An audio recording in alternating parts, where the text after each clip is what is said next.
विद्यार्थी मित्रांनो, तर बघा आपल्या चॅनलवर आपण इयत्ता 4थी व 7वी च्या विद्यार्थ्यांसाठी स्कॉलरशिप एक्झाम जी होणार आहे त्या परीक्षेसाठी जो जो सिलेबस लागणार आहे तो आपण पूर्ण आपल्या चॅनलवर कव्हर करणार आहोत.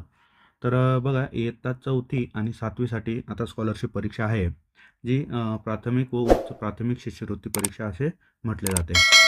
तर बघा मित्रांनो, तुमचे जे लहान भाऊ बहिणी असतील त्यांना नक्कीच हे व्हिडिओ दाखवा, म्हणजे जेणेकरून त्यांचा अभ्यास होईल, त्यांची स्कॉलरशिपची एक्झाम चांगली जाईल आणि स्कॉलरशिपचा एक्झामचे भरपूर फायदे आहेत ते बघू आपण. तर बघा महाराष्ट्र शासन थ्रू शिष्यवृत्ती परीक्षा काही नियम चेंज करण्यात आले आहेत, बरोबर. तर मुख्य बदल काय आहेत? पहिली जी शिष्यवृत्ती परीक्षा व्हायची ती 5वी आणि 8वीसाठी व्हायची, पण आता ते इयत्ता 4थी आणि 7वीसाठी केलेली आहे.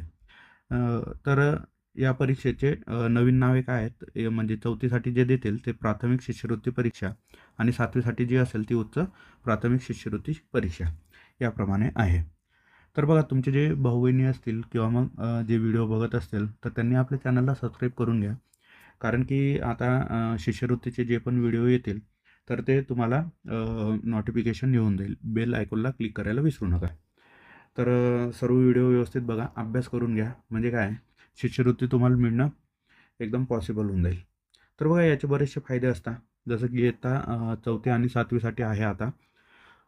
तर बघा याच्यात काय असतं, इयत्ता 4थीसाठी दरमहा 500 रुपये भेटतील आणि इयत्ता 7वीसाठी 750 रुपये शिष्यवृत्ती मिळेल. याचे फायदे काय काय आहेत? एक म्हणजे आत्मविश्वास जो असतो तो वाढतो, कारण की आपण कॉम्पिटिटिव्ह एक्झाम जे देतो, शिष्यवृत्ती परीक्षा वगैरे यांसारखे, तर त्याच्यात एक आत्मविश्वास वाढत असतो, आपला अभ्यास होत असतो. त्यानंतर आर्थिक आधार म्हणजे काय, शालेय गरजांसाठी आणि पुढील वाटचालीसाठी मोठा हातभार, आपल्याला एक हातभार लागून जातो, काही पैसे मिळत असतात, तर जेणेकरून आपल्या शिक्षणाच्या कामाला ते उपयोगी येतील याप्रमाणे. त्यानंतर स्पर्धात्मक तयारी होते, लहान वयातच मोठ्या स्पर्धांची तयारी करण्याची सवय आपल्याला लागते कमी वयातच, जसे की 4थी आणि 7वीतच. नंतर गौरव, राज्यस्तरावर सत्कार आणि प्रमाणपत्र मिळवण्याची संधी. तर हे सर्व त्याचे फायदे आहेत बांधव. तर अभ्यास करा चांगला, तुम्हाला नक्कीच त्या गोष्टींचा फायदा होईल. हे बघा इथं शिष्यवृत्तीची रक्कम किती असते, 4थीसाठी 500 रुपये असते 3 वर्षांसाठी आणि इयत्ता 7वीसाठी असते 750 रुपये 3 वर्षांसाठी.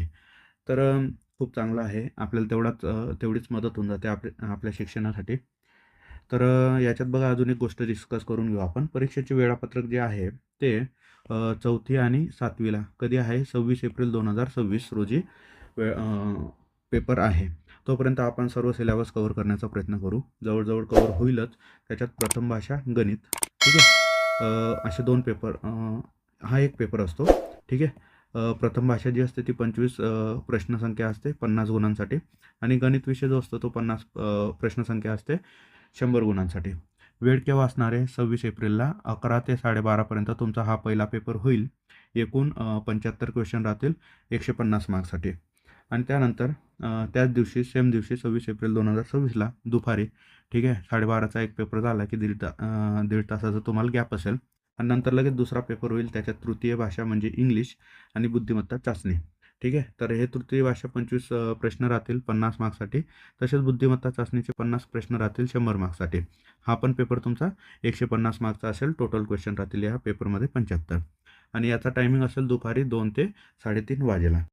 तर या प्रकारे असणार आहे पूर्ण परीक्षा. तर आपण जवळजवळ पूर्ण सिलेबस कव्हर करणार आहोत, क्वेश्चन पेपरही सॉल्व करणार आहोत इथं, की जेणेकरून तुमची प्रॅक्टिस होईल. त्यानंतर या व्हिडिओमध्ये जो सिलेबस आहे, ठीक आहे, जो या परीक्षेसाठी लागणारा 4थी आणि 7वीसाठी जो सिलेबस लागणार आहे तो पूर्ण मी इथे अपलोड करून देणार आहे.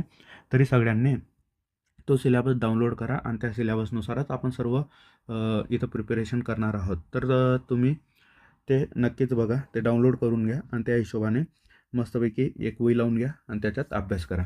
त्यानंतर आपल्या याच व्हिडिओच्या डिस्क्रिप्शन लिंकमध्ये उत्तरपत्रिका कशी राहते, ठीक आहे, ती कशी भरावी, तर ती जी उत्तरपत्रिका असेल ना त्याचाही सॅम्पल टाकणार आहे मी, सेम तशीच असेल. तर त्याची झेरॉक्स काढा आणि त्याच्यावर तुम्ही पूर्ण उत्तरपत्रिका कशी भरायला पाहिजे त्याचा अभ्यास करून घ्या, ठीक आहे. व्हिडिओ पण बनवू आपण त्याच्यावर आणि ते पण समजून घेऊया. तर सगळ्यांनी सिलेबस डाउनलोड करा, लिंक दिलेली आहे डिस्क्रिप्शनमध्ये. लिंक थ्रू सिलेबस डाउनलोड करून मग आपण चालू करू सर्व. तर हा पहिला व्हिडिओ होता. ज्याच्यात आपण फक्त स्कॉलरशिप जी परीक्षा आहे शिष्यवृत्ती परीक्षा तिचा ओव्हरऑल म्हणजे काय असतो फायदा वगैरे त्या गोष्टी बघितलेल्या आहेत. आता आपण याच्या पुढचे व्हिडिओ जे येतील ते डायरेक्ट सिलेबसला चालू करू आपण आणि काही क्वेश्चन पेपर सॉल्व करू. तर ठीक आहे, भेटूया पुढच्या व्हिडिओमध्ये. तोपर्यंत टाटा, बाय बाय. व्हिडिओ बघितल्याबद्दल धन्यवाद. चॅनलला सबस्क्राईब करा, तुमच्या मित्रांसोबत शेअर करा.